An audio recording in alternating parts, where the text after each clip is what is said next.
Kim. Naku ba, Ayun. nagong kayong dalawa. Pero siguro kausapin na natin kung bakit sila nagong. Kausapin natin ating mga hurados. Ayun. Well, ang powerful ng boses nyo. Okay? At gusto ko sabihin sa inyo, ang gaganda ng boses nyo, ang galing nyo, napakahusay nyo.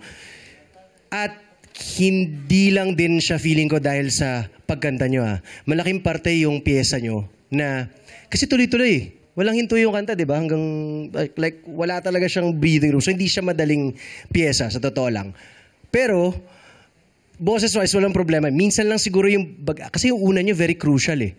Yung unang pasok nyo kaagad, medyo na ano kami kasi parang hindi lumanding ng maayos. Tapos yung mga gitna-gitna rin, parang nagkaroon ng ilang, hindi pumasok eh, di ba? So, ayun lang, but ang galing nyo kumanta eh, masasabi ko. Siguro nagkaroon lang ng mga ilang sabit, pero normal naman yan. Pero gusto ko lang maintindihan nyo yung pagkagong has nothing to do with your abilities. Kagaya na sabi ni Kian, magaling kayo eh. Yes. Kaya lang, lalong-lalo na sa duets, importante yung perfection. Importante yung tamang bagsak. precision. Especially kumbaga. kapag nag-harmonize Oo, na. pag nag-harmonize na. So kapag hindi na tumama yun, may extra.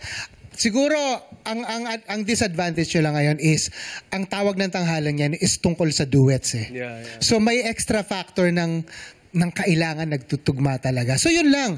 But, please, wag niyo iisipin na hindi kayo magaling dahil doon. Dahil magaling kayo. Na mahusay magaling kayo. Hindi lang nagtugma. Correct. Napakagagaling ninyong dalawa. Pero, importante kasi duets tayo ngayon. Siyempre, yung opening pa lang, yung pasok pa lang ng harmony ninyo, hindi ka agad na hit on point. Pero naitawid ninyo eh.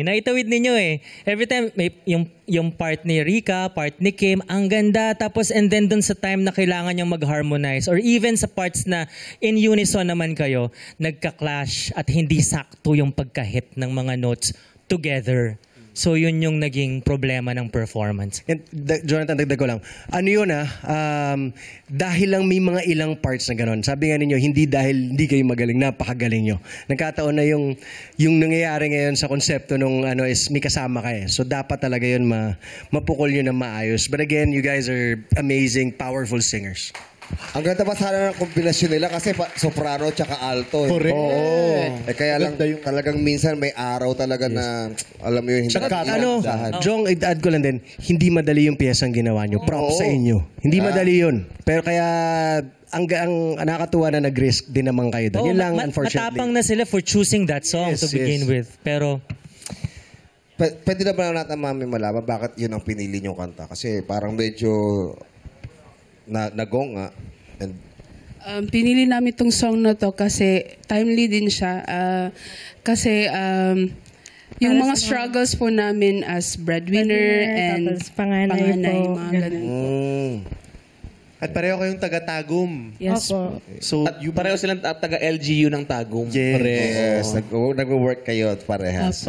Hanggang ngayon. Opo. Yes, O gaya nga ng sinabi ng mga hurados, yung paggong dito, especially duets, talagang medyo mahigpit ang mga hurados natin ngayon. Totoo. Kasi sa sobrang daming season ng pinagdaanan ng tawag ng tanghalan, talagang kailangan maghigpit. Correct. Yes. Pero again, hindi naman ito ang katapusan.